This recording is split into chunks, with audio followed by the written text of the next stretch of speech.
Hello friends, বৃহৎ নিযুক্তি পৰীক্ষাৰ প্ৰিপাৰেচনৰ আজিৰ খণ্ডটোলৈ স্বাগতম জনাইছো আৰু আজি আমি কৰিম টেকনিকেল এচিষ্টেণ্ট গ্ৰেড 3 2023 চনৰ question paper solve. So, first question hall what is an Arctic tern? Option দিয়া আছে an island in the Arctic Ocean, the name of a glacier, a migratory bird, a plateau in the Antarctica. So, Arctic tern হল এটা bird এটা চৰাই আৰু Arctic turn ইয়াৰ scientific নাম হল ষ্টাৰ্না পেৰাডাইচিয়া এইটো এটা migratory bird হয় অৰ্থাৎ এটা ঠাইৰ পৰা হি আনটো ঠাইলৈ মাইগ্ৰেট কৰে সিজনৰ অনুসৰি সো এইটো হল হাইয়েষ্ট মাইগ্ৰেটৰী বাৰ্ড যিটো আটাইতকৈ লং ডিস্টেন্স জাৰ্নি কৰে নেক্সট আছে mount Abu is located in Mount Abu ক'ত আছে Mount Abu is located in the state of Rajasthan অৰ্থাৎ ৰাজস্থানত আছে আৰু এইটো এটা হিল ষ্টেচন হয় ৰাজস্থানৰ একমাত্ৰ হিল ষ্টেচন যিটো 4000 ফিট এলিভেশনত আছে আৰু এইটো আৰাভেলি ৰেঞ্জত আছে এইটো কাৰ লগত সংযুক্ত হৈ আছে অৰ্থাৎ গুজৰাটৰ বৰ্ডাৰৰ সাউথ ইষ্টাৰ্ণ বৰ্ডাৰৰ লগত সংযুক্ত হৈ আছে so next question What is the capital of Taiwan? So, Taiwan আমি সকলোৱে জানো Taiwan semiconductor industry কাৰণে বিখ্যাত হয় আৰু Taiwanৰ capital হল Taipei. Taiwanৰ আটাইতকৈ strong and dynamic economy হয় কাৰণ ইয়াতে বহুতো semiconductor industry আছে particularly আমি জনা এটা বিখ্যাত কম্পিউটাৰ কোম্পানী বা মোবাইল কোম্পানী হল Asus আৰু Taiwan semiconductor and electronics production ক্ষেত্ৰত global leader হয় next what is the currency of Kuwait Kuwaitor currency কি হয় Kuwaitor currency হল আটাইতকৈ শক্তিশালী worldৰ আটাইতকৈ শক্তিশালী currency আৰু Kuwaitor currency হল dinar Kuwait এখন হল middle east country আৰু Iraq and Saudi Arabia cover কৰি আছে আৰু Kuwait hall oil rich country So, 1 Kuwaiti dinar is equal to 269.5 Indian rupees. Eto vary hoi thake samoyar loge loge.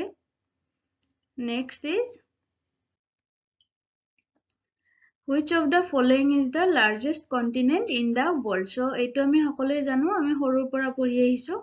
Ataitkoi dangor continent ki hol? Ataitkoi dangor continent hol Asia.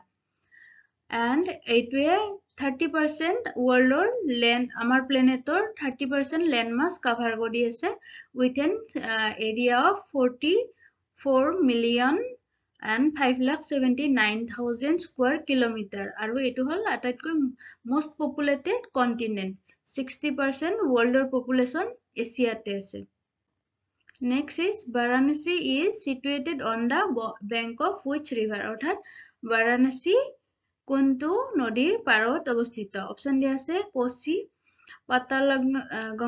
পাতালগংগা Ganga and Yamuna Varanasi কি হয় আমি সকলোৱে জানো এইটো এটা ধৰ্মীয়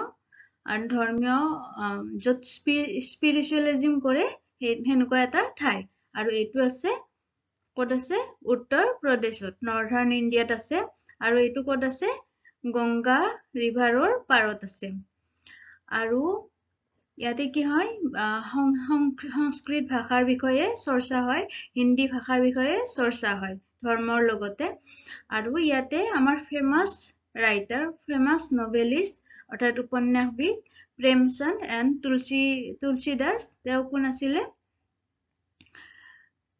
যোনে ৰামচৰিত মানস লিখিছিলে তেওঁৰ জন্মস্থান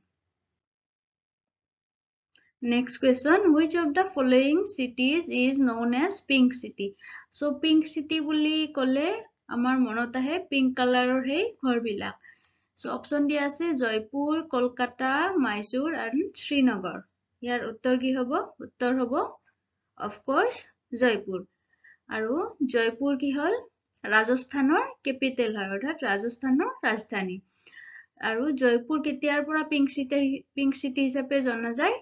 1876 চনৰ পৰা যেতিয়া মহাৰাজা ৰাম সিংহে যেতিয়া ৰাণী ভিক্টোৰিয়াই ভিজিট কৰিছিলে তেতিয়া গোটেই চহৰখন পিংক কালাৰেৰে কালাৰ কৰিছিলে So which of the waterway connect the Andaman Sea with South China Sea? So কোনটো water পথে জলপথে আন্দামান আৰু South China সাগৰক কানেক্ট কৰিছে? অপচন দি আছে Strait of Malacca, Strait of Hormuz, Strait of Bab al-Mandab and Strait of Gibraltar. So ইয়াৰে answer হ'ব the Strait of Malacca connect Andaman Sea and Southeast China connect কৰে। আৰু এইটো হল এটা সৰু waterway connection যিয়ে চাইনাৰ 60% ট্ৰেডিং অৰ্থাৎ চাইনাৰ 60% বস্তুৰ আদান প্ৰদান কৰে আৰু ৱৰ্ল্ডৰ 25% ট্ৰেডিং এইটো পথেৰে হয়। Next is who is the author of the book David Copperfield? অৰ্থাৎ ডেভিড কপাৰফিল্ড নামৰ কিতাপখনৰ লিখক কোন আছিলে? অপচন দিয়া আছে William Shakespeare, Lewis Carroll, Thomas Hardy, Charles Dickens. So ইয়াৰ আনসাৰ হল চাৰ্লছ ডিকেন। এইখন এখন ইংলিছ ৰাইটাৰৰ বুক হয় চাৰ্লছ ডিকেন আৰু এইটো পাব্লিছ হৈছিলে চিৰিয়েলি 7টা এডিশন পাব্লিছ হৈছিলে 1849 to 50। আৰু এইখন বুকত তেওঁ অৰফেন বা ওমেন সকলৰ ওপৰত তেওঁ লিখিছিলে কেনেকে ধনী অৰ্থাৎ ষ্ট্ৰং বিলাকে পোৰ বিলাকৰ ওপৰত অৰ্থাৎ কম শক্তিশালী লোকৰ ওপৰত কেনেকে power খুটুৱায়। Which of the following sports is associated with Santosh Trophy? So কোনটো স্পৰ্ট সন্তোষ ট্ৰফিৰ লগত জড়িত? অপচন দি আছে football, cricket, hockey and badminton. So Santosh trophy যিটো হয় সেইটো স্বৰ্গীয় মহাৰজা ছাৰ মনমাথা নাথ ৰয় চৌধুৰী মানে সন্তোষৰ ৰজা তেওঁৰ ওপৰত নামাকৰণ কৰা হৈছে। তেওঁ আছিলে ইণ্ডিয়ান ফুটবল এছ'চিয়েশ্যন আইফাৰ প্ৰেচিডেণ্ট আছিলে আগতে আৰু তেওঁ এই ট্ৰফিটো তেওঁৰ নামতে ষ্টাৰ্ট হৈছিলে 1941 যিটো সেইটো টাইমত আইফা ফুটবলৰ গভৰ্নিং বডি আছিলে। So next question is Avesta is the holy book of which religion? Avesta কোনটো ৰিলিজিয়নৰ পবিত্ৰ কিতাপ হয়? কি হ'ব? জৈনিজিম, শিখিজিম, বুদ্ধিজিম, জৰষ্ট্ৰিয়ানিজিম। So Avesta হল এটা জৰষ্ট্ৰিয়ানিজিমৰ বুক। এইটো একচুৱেলি Avesta এটা লেংগুৱেজ হয় ইৰানিয়ান লেংগুৱেজ হয় পুৰণা ইৰানিয়ান লেংগুৱেজ হয় আৰু সেই Avesta লেংগুৱেজত লিখা হয় জৰষ্ট্ৰিয়ানিজিমৰ এই বুকটো। Next, who wrote the Harry Potter series of books? So Harry Potter আমি সকলোৱে চাইছো আৰু সকলোৱে জানো Harry Potter কোনে লিখিছিলে? J.K. Rowling. Next option দিয়া 30 number question. What is the other name of Chanakya? So Chanakya নীতি আমি আটায়ে জানো Chanakya নীতি বহুতে জীৱনত এপ্লাইও কৰে। ইয়াত অপচন দিয়া আছে উদয়, কৌটিল্য, মানভট্ট, চন্দ্ৰগুপ্ত। একচুৱেলি তেওঁক কি বুলি জনা যায়? তেওঁক জনা যায় কৌটিল্য বা বিষ্ণুগুপ্ত বুলি। আৰু তেওঁ অৰ্থশাস্ত্ৰ লিখিছিলে কিহৰ ওপৰত? The Science of Politics and Economics অৰ্থাৎ বৈজ্ঞানিক পইণ্ট অফ ভিউৰে পলিটিক্স এণ্ড ইকনমিক্সৰ ওপৰত বুকখন লিখিছিলে। Who was the first human to walk in space? So স্পেচত খোজ কঢ়া প্ৰথমজন লোক কোন আছিলে? Neil Armstrong, Michael Collins, Yuri Gagarin and Alexei Leonov. So option D হল উত্তৰ আলেক্সে লিঅনভ। তেওঁ এজন ৰাছিয়ান আছিলে আৰু ফাৰ্ষ্ট পাৰ্চন হয় যোনে স্পেচত খোজ কাঢ়িছিলে আৰু কেতিয়া? মাৰ্চ 18, 1965 Next দিয়া আছে The Taste of India is the brand slogan of which company?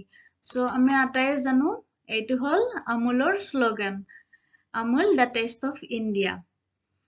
এইটো আৰু আমুলৰ ফুল ফৰ্ম হল আনন্দ মিল্ক ইউনিয়ন লিমিটেড। আৰু next question, how many Lok Sabha member represent Assam, Indian Parliament? So year answer হ'ব 14।